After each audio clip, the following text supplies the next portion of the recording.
Welcome back to the opening day of the 2014 North American Spring Split. We start off our Super Week with a highly anticipated matchup, defending champs Cloud9 versus fan favorite Team Solo Mid.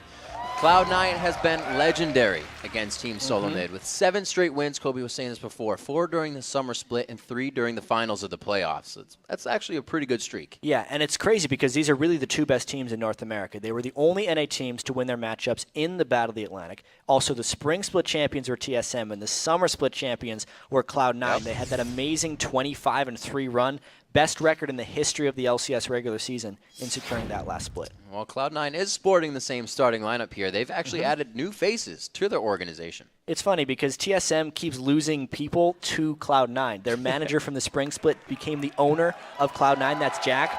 Also, Reginald's brother for TSM is now Cloud9's life coach, or team mom, as he likes to say. So there's a lot of things that are going away from TSM towards Cloud9. Absolutely. So whenever these 2 teams meet, it's obviously always a hotly contested game. But while the rivalry may be intense, the respect for one another is real.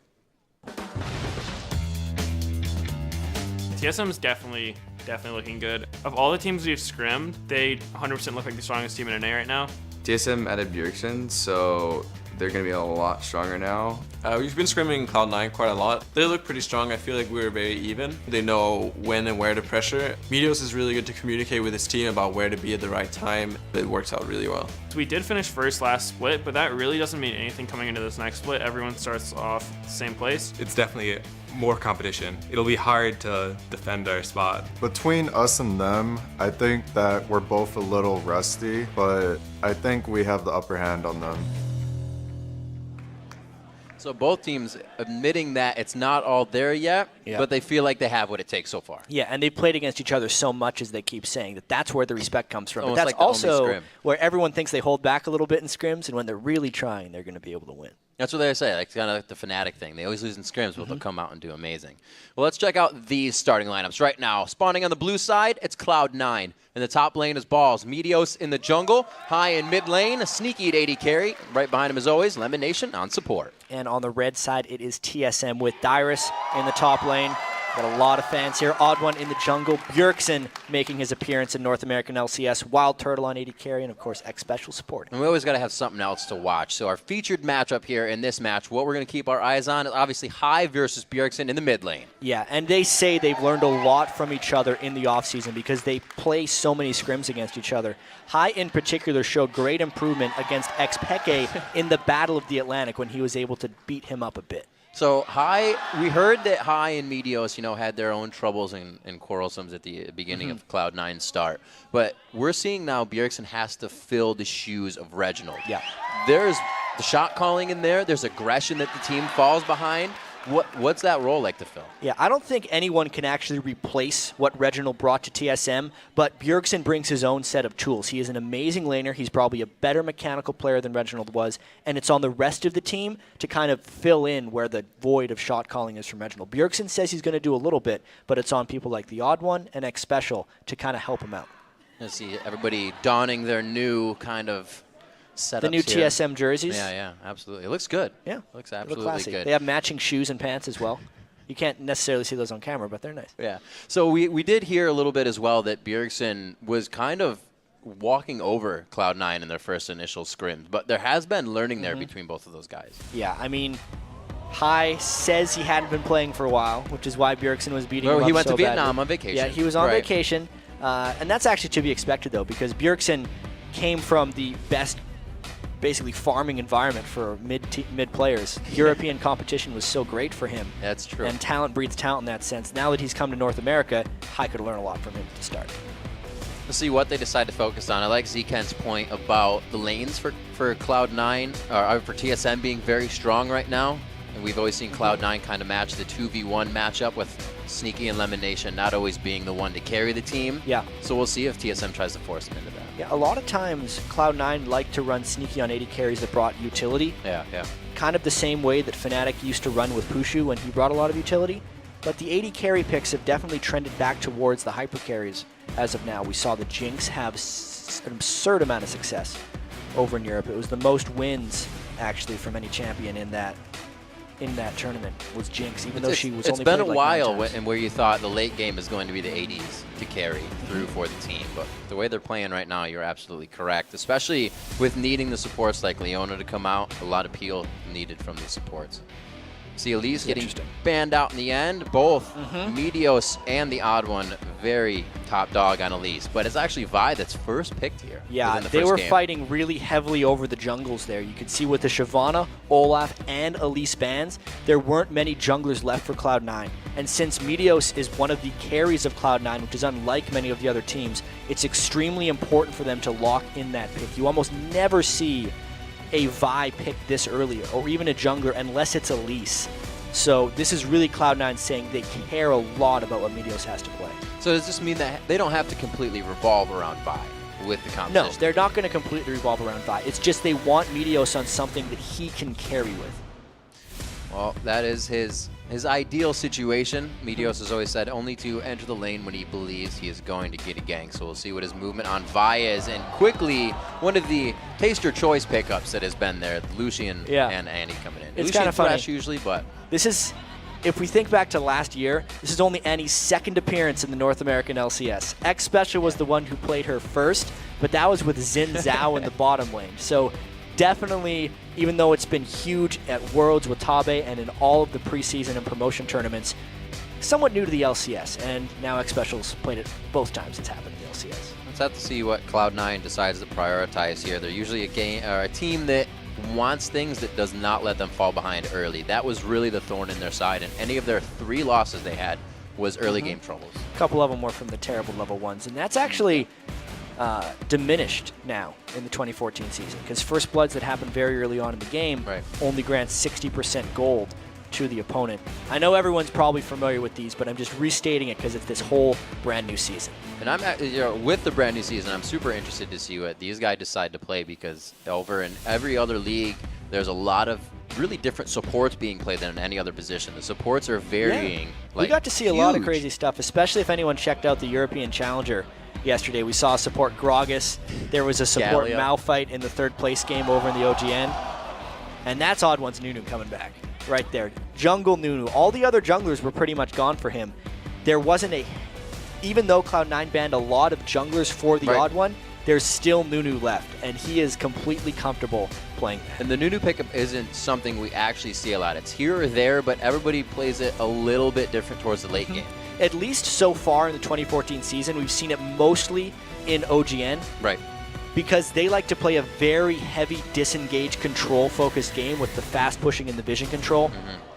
That's what Odd One should be trying to do. They just got to make sure they have enough pick potential, which they're starting to develop with that Gragas. So they'll be trying to move around the map, get as much vision as possible, and then allow Bjergsen to make plays with his Gragas.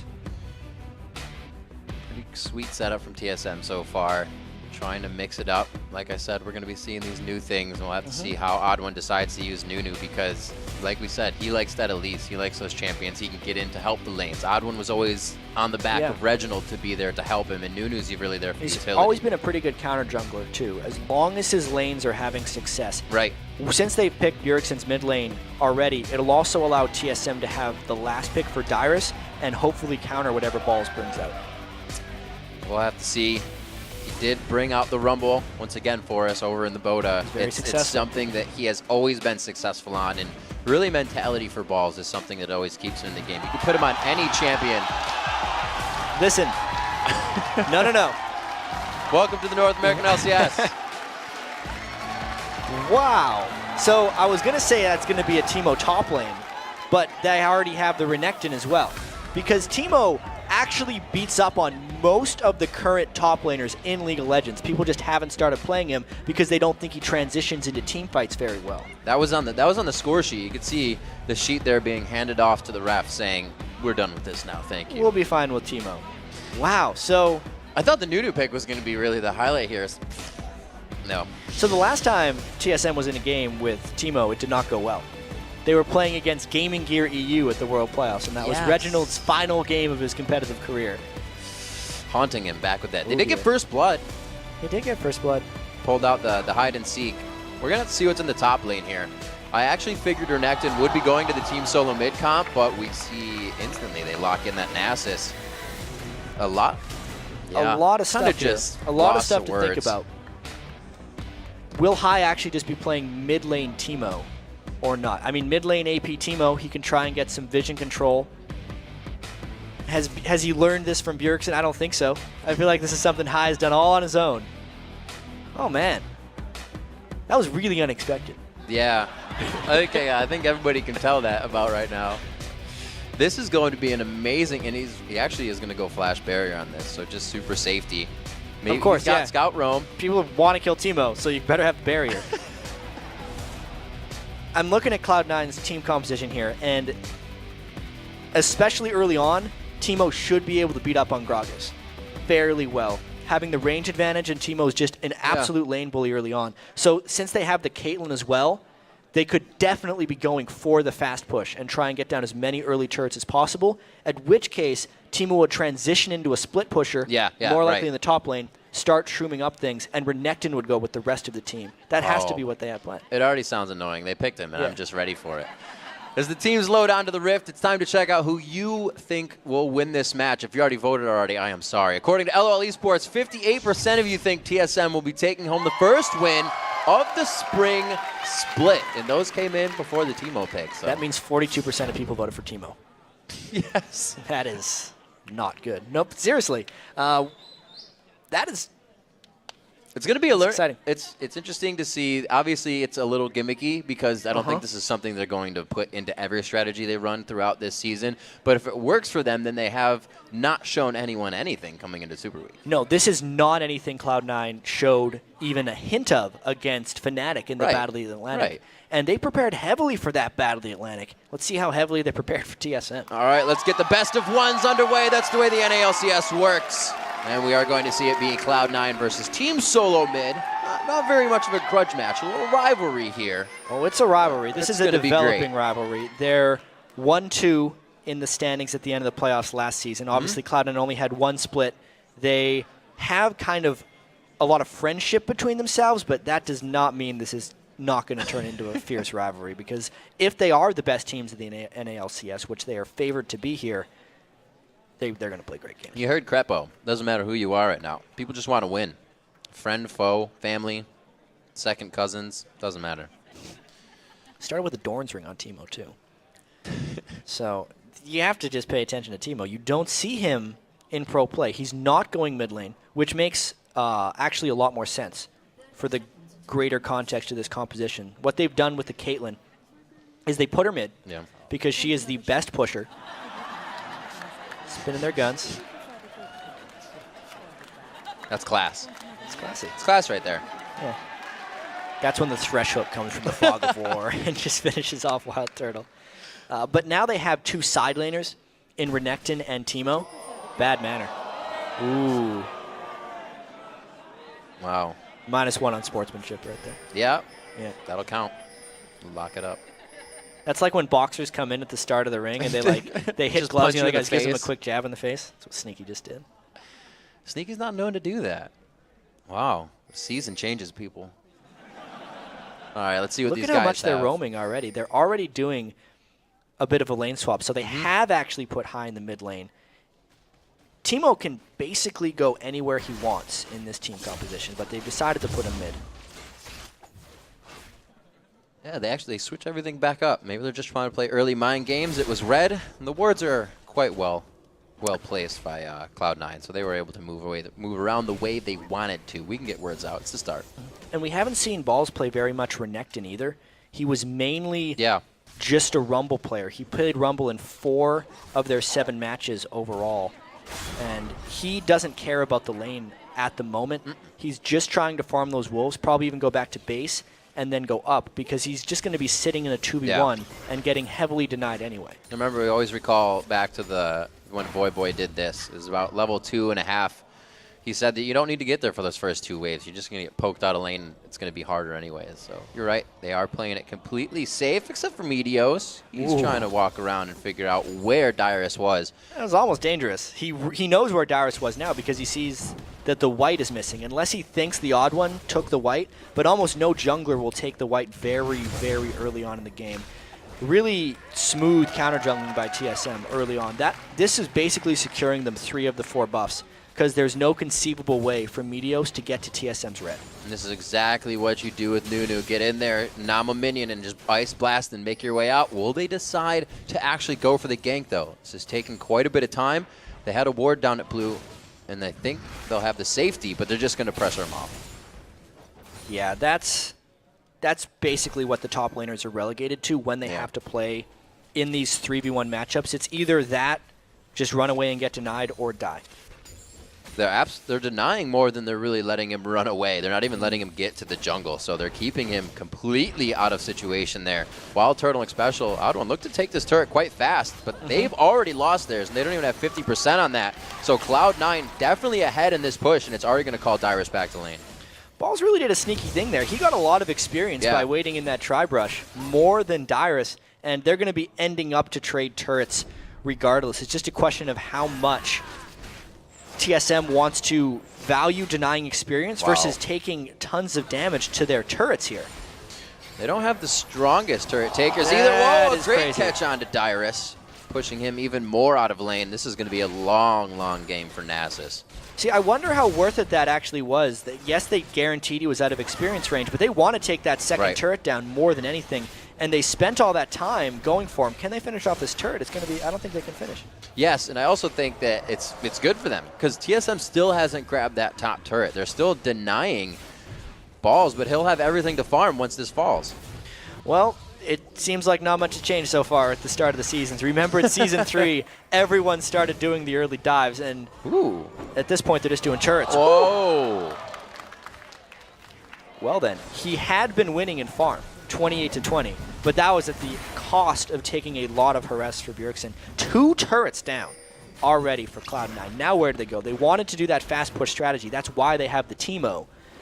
They're going to go mid next. This is like watching old TSM when they would just huddle around your turret and wait for you to just slowly die off from getting poked out. But Cloud9 giving them a bit of their own medicine right now in that bottom lane. Already down to the inhibitor turret in under 5 minutes.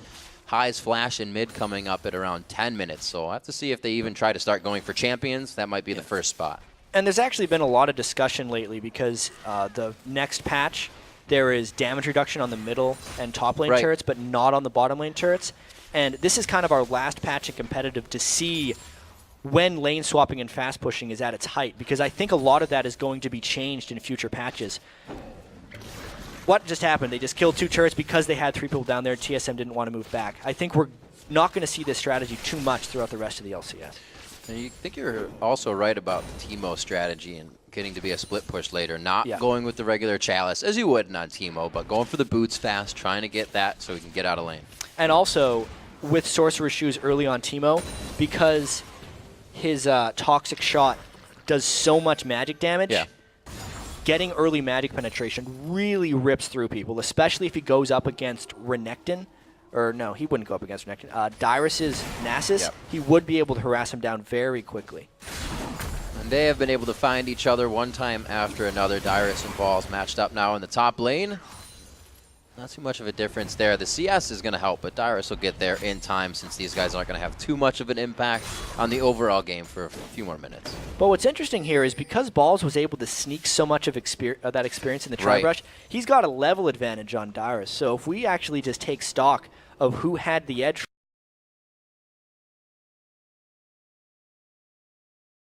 from all those early game shenanigans, it's absolutely Cloud9. They got 2 turrets and the stronger top laner. Well, one of the things that was said, as we mentioned by Z-Kent, was that TSM had very strong lanes right now, so this only helps Cloud9 to get through this phase into that fighting phase where hopefully they can put the team mechanics together with Meteos' ganks. 7 minutes on the clock. The odd one's just hovering on the outside of the left in mid. And it really hasn't proven too much other than that buff steal. They hugged a lot in the top lane, and it's kind of slowed down since then. Everybody was kind of like, yeah, this is what to do. Then what? Yeah, well, right now Odd One has a Sightstone. That's what we see a lot of new dudes do before Spirit Stone. He's going to try and get vision control for his team and maybe stop some of the Cloud9 rotations and stop them from being able to roam to and from lanes. It doesn't appear like High is ready to start being the split lane pusher because he wants, honestly, level 11, 12, 13 before he really starts becoming that super annoying, make a bunch of lights in your jungle type Teemo. And at this point, TSM's trying to stop that from being a thing. And they're actually using Nunu quite well. Being, like with Lee Sin, one of the junglers you can build Sightstone on now and still be okay with it and not lose out in really your tankiness is they have pretty much everything warded towards the bottom and the top side of the map. Already pink wards towards the top side of their own red. So vision is there's something they're putting in high priority right now. Yeah, and I wonder if it's because TSM is putting down so many wards that Cloud9 isn't deciding to roam back and forth, or whether Cloud9 just wants to make sure they keep their turret edge. With Sneaky and Lemon Nation just now deciding to lane with Wild Turtleneck Special, it kind of seems like they're accepting their early advantage in turrets and then just trying to farm out a little bit instead of trying to roam around and extend that turret advantage. Well, that actually, if you think about it, works quite well for Sneaky and Lemon. We kind of said they have the weaker lane, so if you get rid of their lane instantly and they farm in a safe spot with wards all around them, then they're not really going to have trouble. These guys are kind of circumventing a lot of the problems they had in the early game with these movements. And as far as jungle ganks go, too, Meteos hasn't been able to get much going that's true. on. It's just what happens in these games where they take one or two turrets very early on in the game. It just confuses the routes for the jungle because those really long lanes are seldom gankable. And Meteos takes a white as far as counter jungling, and now he's trying to come up behind. High keeps taking hits in mid. The barrier's not there. The flash is about 40 seconds off, but he's going to be able to make it out quite safe. Bjergsen's starting to do a whole bunch of damage to High. High's going to want to get some magic resistance probably pretty soon. He's actually putting a lot of mushrooms around the dragon area. Maybe they're going to try and get control of that soon, but he has to go back to base. Otherwise, Bjergsen will kill him. Well, with him backing, it looks like they actually may... Oh, they have a ward on him, so they're not going to get there in any sort of sneaky way, if you will. But with him backing, I like the idea of going to clear it and make sure it wasn't going to be an advantage for Team Solo Mid. And if they had the chance, it was going to be theirs. 10 minutes on the clock now.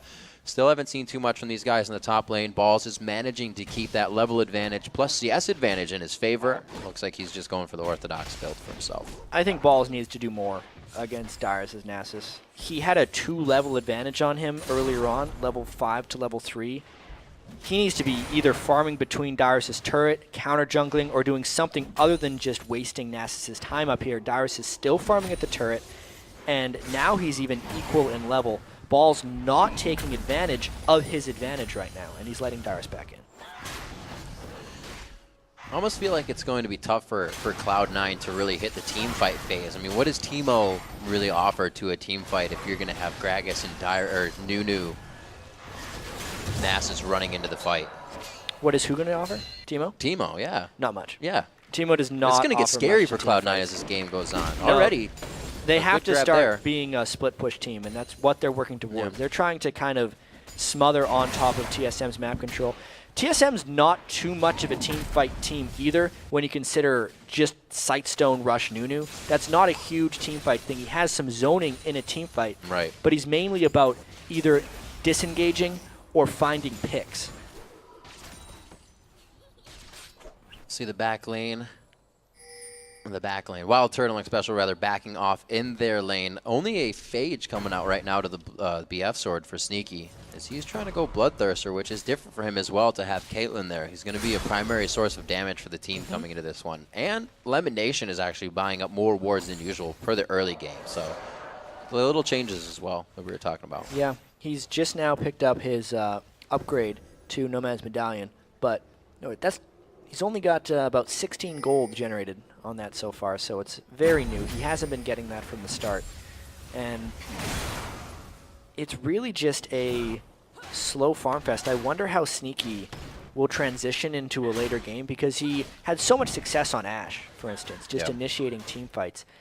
He can't do that on Caitlyn. He needs to sit in the back and just be a carry, and that's not the style we're used to seeing him on. It doesn't mean he can't play it.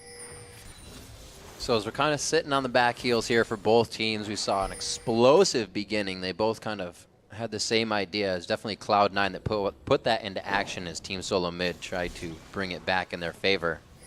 And there we can see High, a little bit aggressive, being read there by the wards, and just Bjergsen being Bjergsen, keeps himself safe. But it looks like Cloud9 is finally trying to mobilize and get something else going here other than the laning phase. It's about time right here. It's a Bloodthirster completed for Sneaky. I thought they were going to do this way sooner, Riv, but now they have 4 people in the mid lane.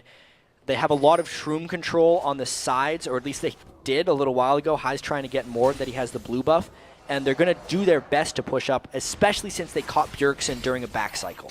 Oh, Elimination grabbing the odd one. Didn't really need to put damage on the turret. They're going to be fine with this. They catch Bjergsen at a great time actually being back to base, and mid turret is actually prepped right now. Special throws it out, but the fancy flash fingers from Cloud9 keep him safe in mid lane. Really saw that one coming, barely getting out of there. Bjergsen would have definitely thrown them back into the turret had that Tibbers landed the good stun. But look at how much of that turret was gone. It's now still a 4-man siege. They're going to try once again, and they know that Tibbers is down this time. So that really, this rotation started. We saw Elimination and Sneaky coming up from the mid lane the first time they pushed out Bjergsen. They get the turret, and this fight begins now. Elimination very low. The Ignite takes him out. First blood going over to Wild Turtle, but the 80 carries straight retribution kills, and the Culling on the backdraft is able to take down 5. Oh, very nice job coming out, Turtle. It's up on the Sneaky. The 80 carry draw. The Ignite takes him down, and Xpecial's able to pick himself up a kill. Teemo coming out of nowhere, and he gets him with the mushroom.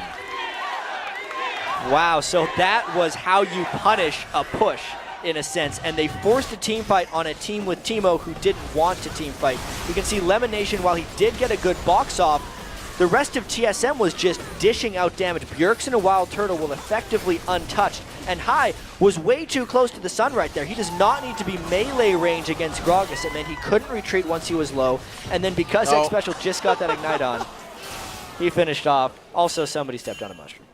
That'll happen. 4-2 though, a very explosive fight. I'm glad that happened because they started to slow down way too much for anybody's liking. But good kills coming out. 3-1 in turrets as the mid turret did fall and was prepped very nicely. So TSM needed to get some kills there. They came up with them.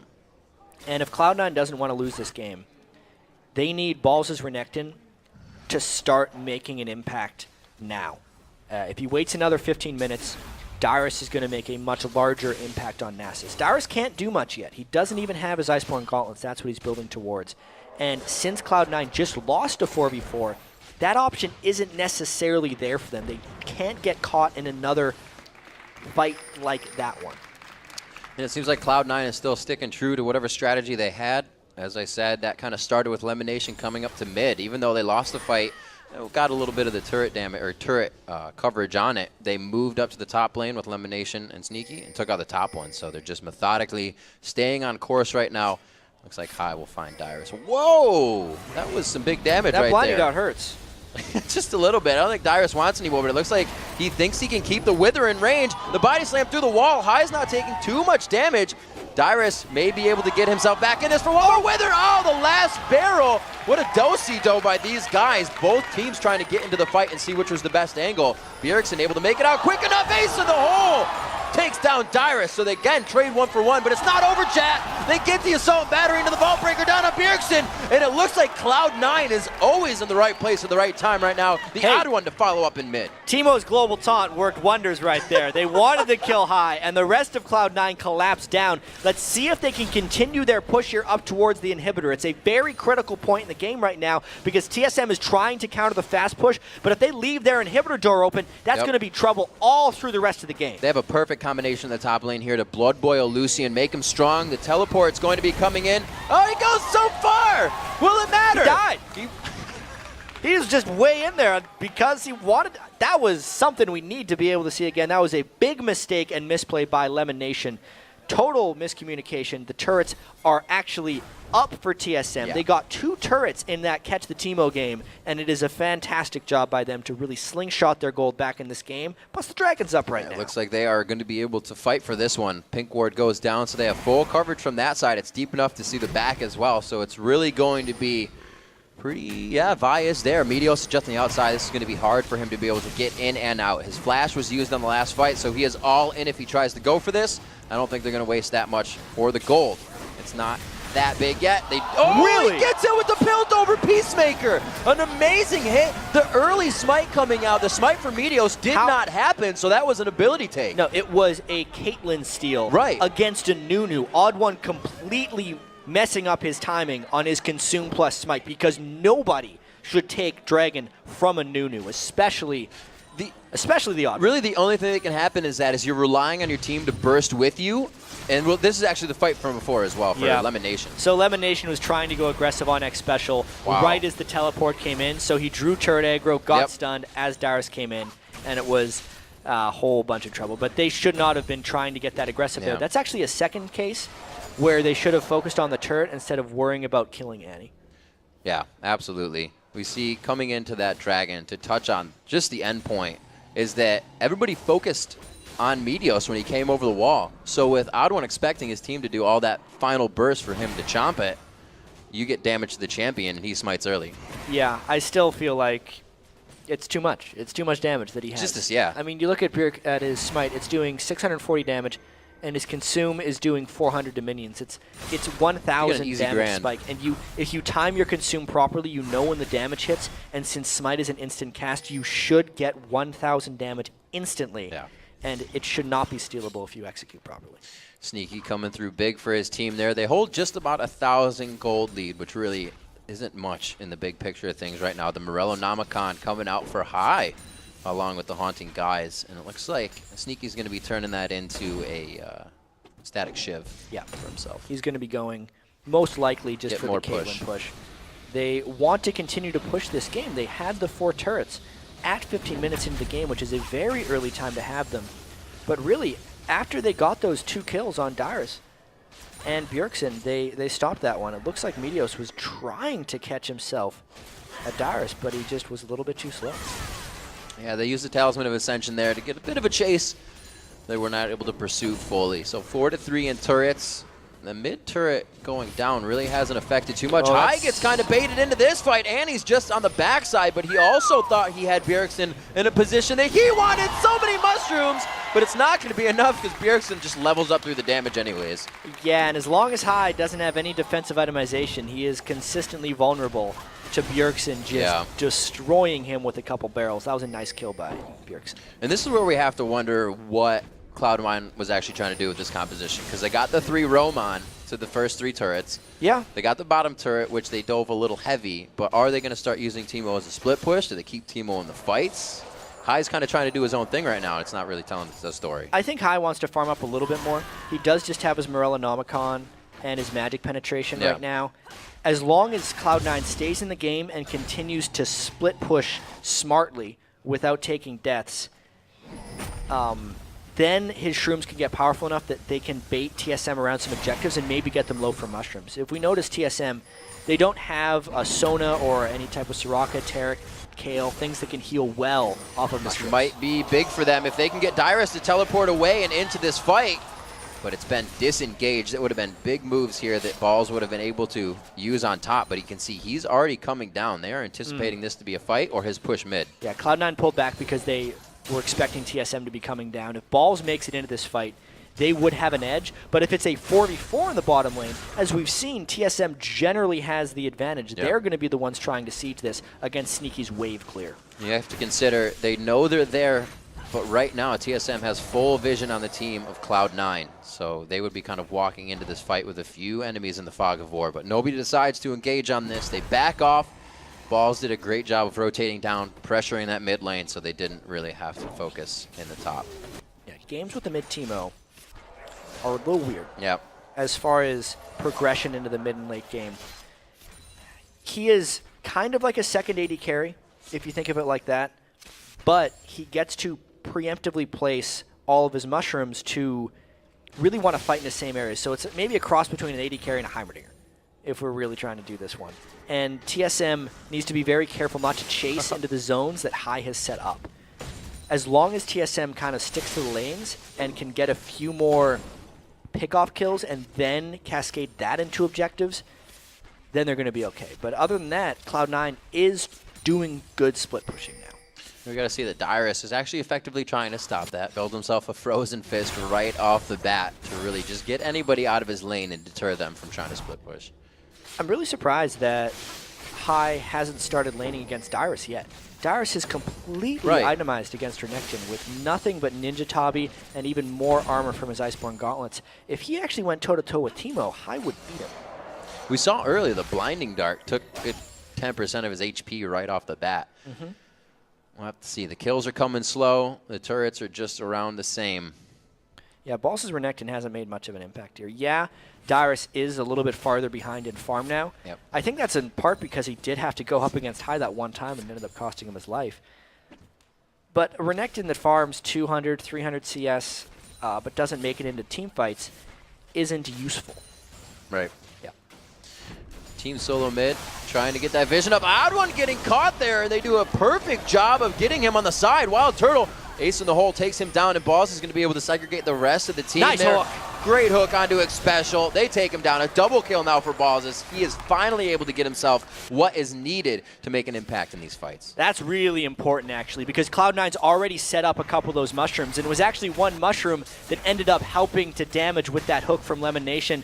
Odd One was trying to get some of his map control back. If we actually look at the entire screen here, he's lost vision past the jungle.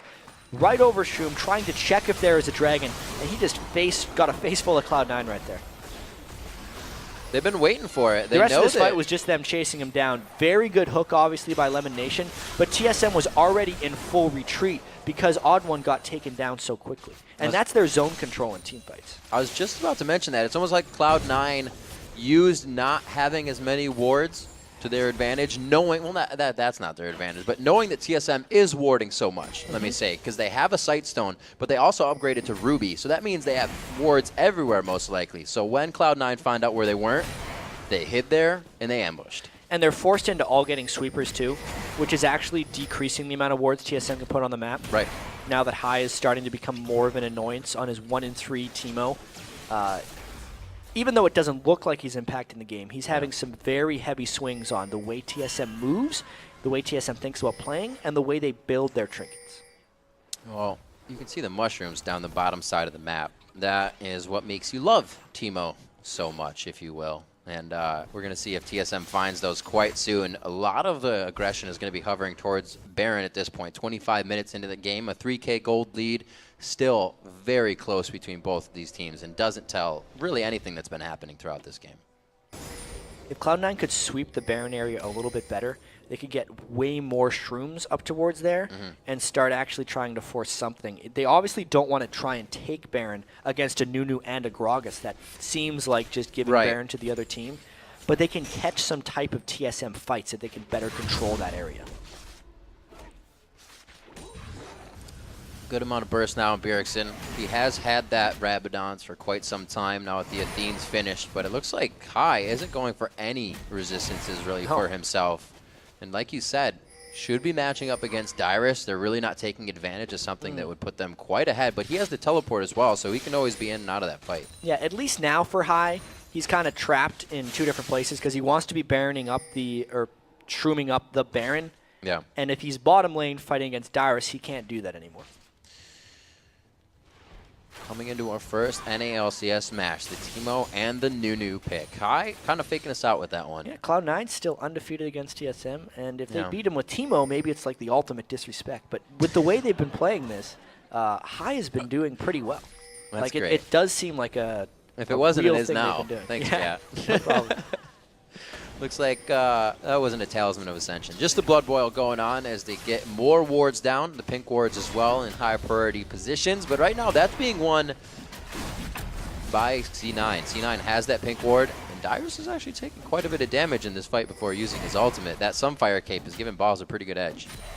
Yeah, Balls can definitely out-trade him for now. If he gets him a little low, and specifically if High can get down there to put damage on Dyrus, who still hasn't itemized any magic resistance, he would fall the Teemo pretty quickly. Meteos, though, is going to take some time. They think they got enough damage to take him down. Not enough Fury to get the stun, but the slow comes in. Will he be able to activate the W? He will not, and that's one thing both these teams have, is a quick way to get to their team. They have the speed ups. High can get there. Lemon Nation was already heading down towards the bottom side before he got hit up, but everybody's ready to control the bait of these fights. Yeah, that was actually... I don't think that gank for Cloud9 was meant to kill.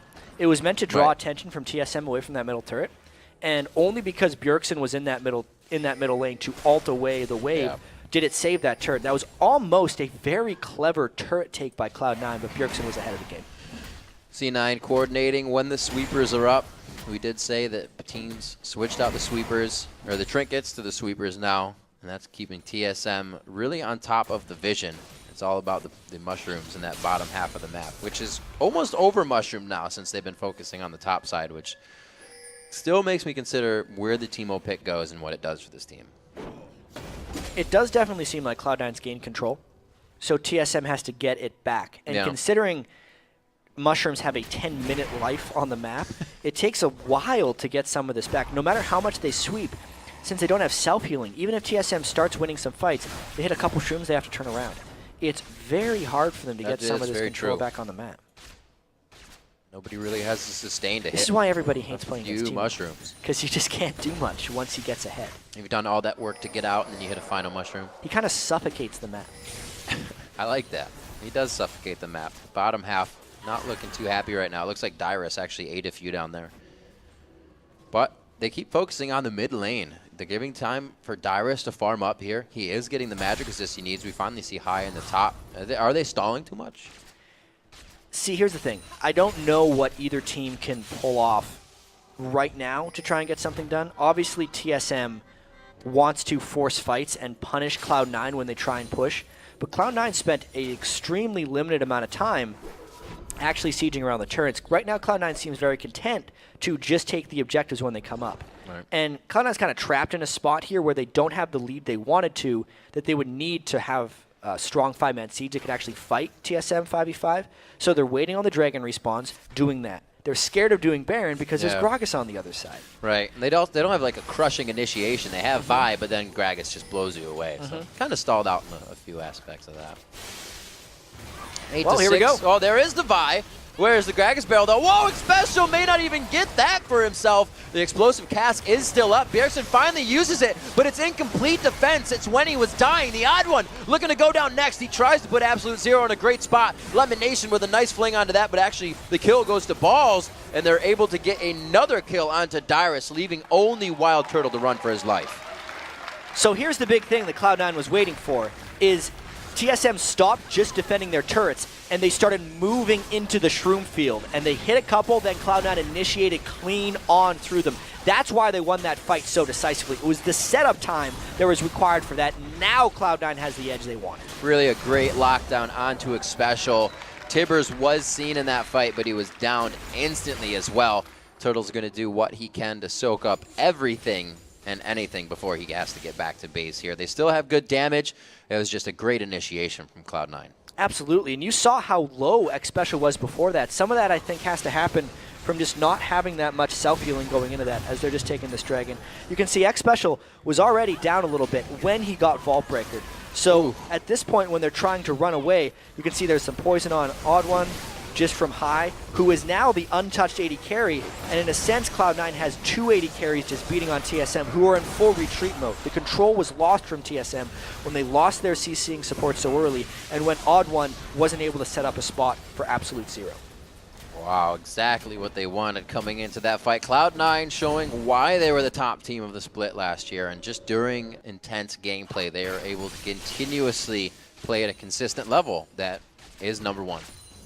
Hey, only lost 3 times, beat TSM every time, and there's a death cap now finished by High. No defense. If he ever gets caught out by Bjergsen, that fight will not be in favor of Cloud9. But it's the Shrooms that means TSM has to win fight after fight to come back, and with the Baron buff, all the objectives that they've accumulated, and specifically the fact that Sneaky is sitting on so many powerful items right now. He's 4 full items compared to Wild Turtle, who doesn't even have his last Whisper yet.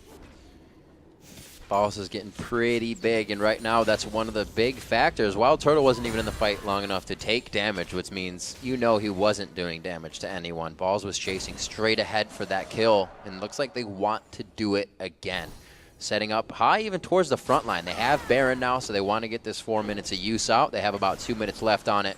32 minutes in the game, and this is when we would said the game would be somewhat over between these two teams, but it looks like they actually have quite a bit to go depending on this next fight. Yeah, Cloud9's average win was in the 30-minute range back in the Season 3 split, but they were dominating pretty much everyone. There was a time in this game where TSM seemed like they had a bit of an edge, if not already controlled TSM a little bit, but they're looking like they're in a lot of trouble now. Just a couple hits from Sneaky force a retreat from TSM, and that turret even with the wave clear from Bjergsen's Gragas, was just not defensible. Piltover Peacemakers just absolutely tearing through Wild Turtle right now. It's not something you want to see happening. Well, 16s, they're still pretty much the same. And the highest level in the game is going to be Balls and Bjergsen right now. So everybody's kind of staying on the same level within that terms. 56,000 though to 47,000. Last time we looked at that, it was a 3,000 gold gap. The Baron, the Dragons, and the Turrets have told us a different story now. We kind of have something to go off of. Cloud9 has been capitalizing on the few mistakes that Team Solo Mid has been making. Just wholly.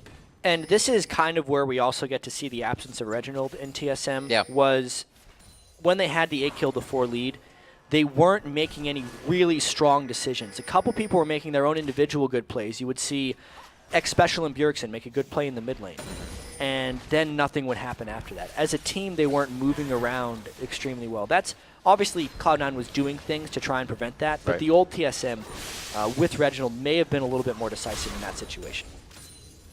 More turrets in favor of Cloud9, and these aren't even ones that are needed to be used for purchasing items right now. They are fully in the driver's seat of this first matchup here in the Spring Split. It looks like they want to get the first win as well and keep that record going strong.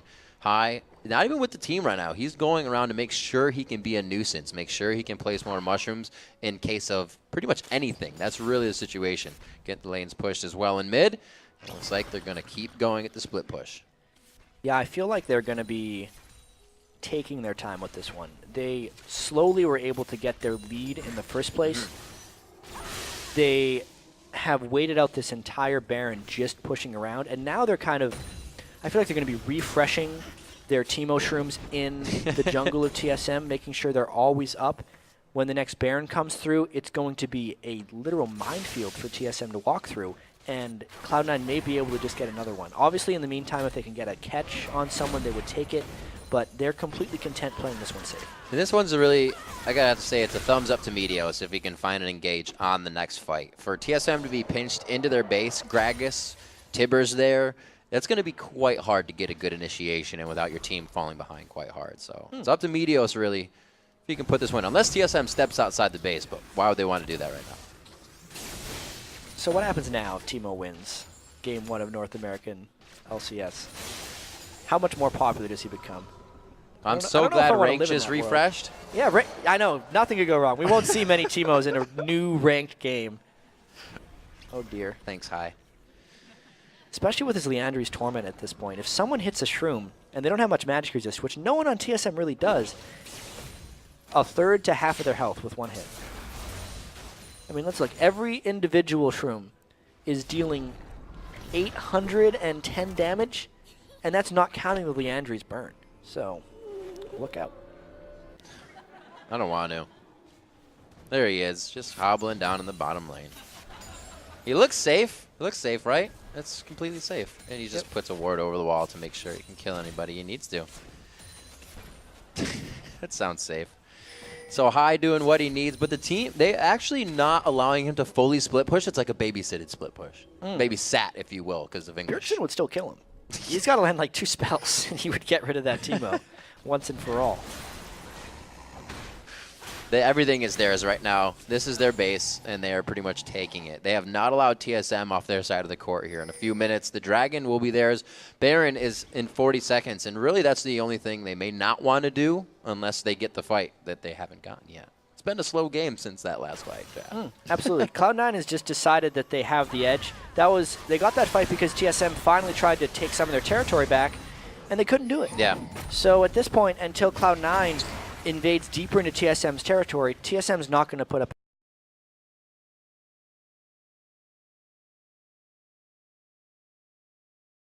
from Cloud9. They're going to get fought again. But until that happens, we get to see Cloud9 farm. TSM is making it out of their base on this one, and it looks like Cloud9 is letting them have everything they want about it. Looks like they're going to get down to mid-turret here. Could see a pinch from both sides. That teleport on Dyrus is up, but they're not choosing to do any sort of split pushing, and they're literally trying to ward up and get vision of all of mid lane as they go down it, because this is what feels safe to them right now. Exactly, and they're staying in the lane because they know that's the place where the Shrooms are probably not going to be. Everybody got a pink flank ward? on the back. Right. This is the place where TSM would want to fight. If there is a fight they would win, they would want it here. You can see the second Cloud9 does come back in, they start to really measure each other up in strength. And it's usually TSM backing off a little bit more. They know they have the siege clear. They can keep stopping stuff at a turret, or stopping minions at a turret, I should say. They're the ones to lose this one, right? It's Cloud9 that's trying to win this one very hard. So TSM's just kind of letting the ride go, and hopefully they get a good fight. Yeah, Cloud9's not deciding to fight them in open ground, though. Cloud9 would only, because they're smart, they're only wanting to fight where the Teemo shrooms are. And it's on Cloud9 to try and catch someone in the open where the shrooms aren't. And at this point, with the Baron happening, TSM should go straight up the mid lane, because that's what they know is safe, and they can actually get something there. They are going to try to take down this turret. Baron's going to go to Cloud9. This means TSM feels that they can take what they need here and make the fight still happen in their favor. They're getting good poke damage, not even good poke damage onto Balls. He's going to keep him there for the fight. He is almost locking down 5 members. They don't want to move. They're all magnetically attracted to him, and Dyrus is the focus for Cloud9 right now. This could give Wild Turtle and the rest of the team enough time to do damage, but Cloud9 is just too tanky. Meteos coming through, the AoE damage picking up 2 in a row. Bjergsen is the last one standing. They only lost Sneaky. Yeah, that was a completely landslide victory for TSM. It was kind of the best chance TSM had of finding a fight, but they were so far behind. 12,000 gold plus Baron before that one started. It's just Cloud9 steamrolling through TSM now. Really focusing to a great fight, or not focusing, I should say. Both the tanks getting a little bit of love in the beginning of that one. I think it cost TSM a little bit of damage, and there are now inhibitors going down at 39 minutes into the game. 14-9 is the score. As we saw, the champions started to be farmed more than the turrets now. That is 7-4 in turrets. And just kind of to go back to the team compositions, when Team Solo Mid picked Nunu, they picked a heavy control composition as we looked at this. So if they get caught in a full team fight and don't move, they're not taking advantage of his mobility edge, since they lost that with Teemo. Then Cloud9 can just collapse in around. Hai actually flashed in from behind the fight here to just pop Wild Turtle as he was trying to do this fight, and once that happened, the fight was over. Bjergsen got distracted, finishing off. Since there's no AD carry, there's no damage left for TSM, and that's the big reason Cloud9 won that fight. 2 big double kills coming in for Hai and Meteos there, and these guys have been playing a fantastic first matchup coming in, especially with Teemo. It does bring the unpredictability of what's going to happen, and you kind of forget he's there in a fight, as they did last game when he flashed over the wall. But he doesn't really bring anything to the fight, so it's also kudos to Hai for making it work this well. I think a little bit of this is the element of surprise. Right. And innovating AP mid Teemo in competitive play here. In competitive play, I like that. We'll stick to that. Yeah, in competitive play. I mean, the European Challenger Series yesterday had the first Yasuo Trundle I had seen, where Trundle would throw up his pillar, and because that's a displacement, Yasuo could ult off of it. And it was against Ocelot's Challenger team, actually, Gamers 2, who did not move on, and they are out of this particular Challenger Series now. Because it seemed like they weren't ready for it. They didn't know how to deal with the initiations. They were shocked, and once it happened a few times, they were kind of lost as to what to do. I think there's a somewhat similar thing happening in the TSM game, is TSM hadn't fought against Hai's mid lane Teemo before, and even though Bjergsen killed him a few times, once he started to kind of control both sides of the map, since he was a mid lane Teemo, and he was getting shrooms down in the Dragon area and in some of Odd One's jungle entrances, TSM just lost their map control, and they didn't know how to get it back against a Teemo. That's the big reason Cloud9's pulled ahead. Dyrus getting a little bit of focus from the lockup as Cloud9 knows they have the lead. They know, usually you say, oh, we want the hook up, but the hook being down isn't really even that much of a problem for them. Again, they get another one onto the Odd One, straight on, threading the needle. Meteos to Wild Turtle on the back line. Absolute Zero goes down, but nobody's really in it. Just the tanks eat up the freeze, and it looks like they are going to keep pushing Team Solo Mid back into their base. The inhibitor easily going to come from this, chat, and Cloud9 continues to flex their muscles. Yeah, they are so strong right now. Baron buff still ringing around, a lot of them right here. 6 items fully on Sneaky, 400 CS, because he has been free more than anyone else to farm as much as he wants in this game. That's it. To compare the AD carries as well, you see 6 items Sneaky. You're looking at that Bloodthirster still being finished and the Magic Resist item still being finished, which are wholly and completely finished on the other side. 4,000 gold separates the AD carries. And You'd think a lot of times if you have a Nunu on your team, it can make up for some of that gold disadvantage. Regular speed. But when you run Nunu with Lucian, it is really just for the mobility because Lucian isn't an AD carry that relies heavily on his auto attacks. Right. He's a lot about weaving his spells in between his auto attacks and getting those double shots off. The Blood Boil doesn't help him as much as it would Caitlyn on the other side. Right. Even with all that, like Lucian Nunu is still really popular, but it's because of the map control and mobility, which TSM is not taking advantage of. Another dragon for Cloud9, 6 for Dragons, 2 for the Baron. So these guys have really just overall controlled the entire game. It's something we've known them to do, and they made it through laning phase a little better than we would expected from what happened last. That was one Shroom on Dyrus. It needs to stop. There Stop. we go. Look out. Okay, he's staying with He's the like, minions. where are the minions going? I Staying. can follow these. Their personal They sentries. hit one. Everybody is just, it's like a huge hailstorm that everybody's trying to get away from. You just see them all running home. Poor 15 guys. to 9. And it sucks for TSM. At this point, it's pretty much hopeless for them because they've shown they can't win straight-up team fights. You Right. clearly don't beat Teemo by running through his shrooms on the other sides of the map. And those are the two options TSM has here. I'm sure TSM would be loving an Oracles right now.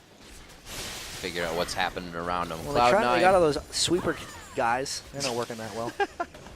Can't sweep them if you're just going to walk into it first. 44 minutes on the clock. The front door is wide open, and the welcome mat has been placed out by Team Solo Mid. They're going to go ahead and give up this inhibitor.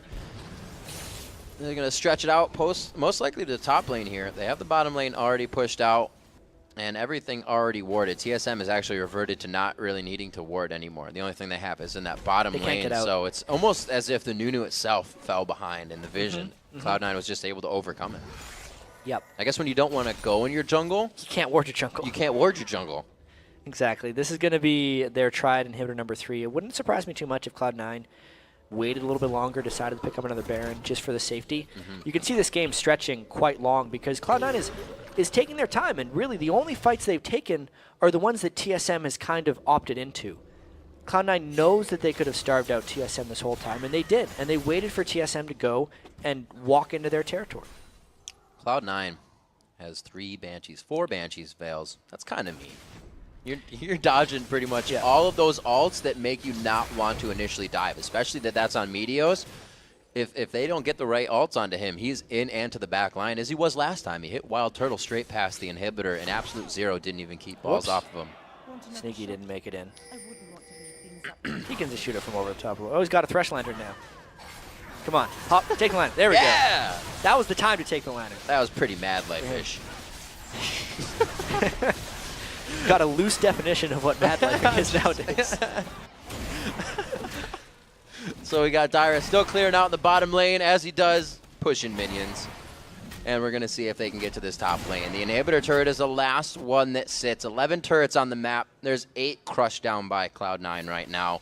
TSM has only been able to find 4. So really, they're hovering home base pretty much all game here. They've had a tough time. Whenever Cloud9 wants, they can probably go in for the final fight here. They're going to wait for as many spells for TSM to burn as possible. Culling definitely hurts. Sneaky's going to have to go lifesteal a little bit off of that. But to talk about your Banshees Veils a little bit more, actually is it has stopped TSM from making any type of comeback in a sense.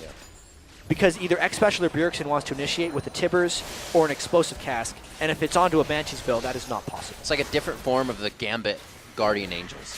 Yeah. Uh-oh. Special. Oh, man. They're hitting everything at full length right now.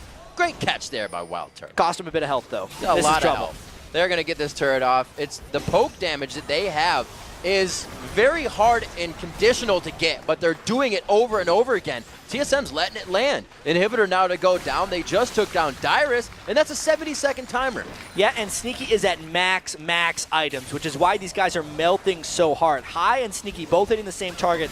No matter what he has, is going to die in under 5 seconds. So they're just going to crush through this. If TSM wants to fight him, Cloud9's going to end it. 50 seconds on the Death Chamber for Dyrus. They take down 1 turret. Even the net does a hell of a lot of damage there to Lucian. Wild Turtle backs off to the fountain to get what he can. Locket of the Iron Solari goes down, but is it enough? The Absolute Zero put out for show, and it looks like the Nexus will be the next to fall here. The culling comes out. They are just absolutely taking everything they can away from TSM.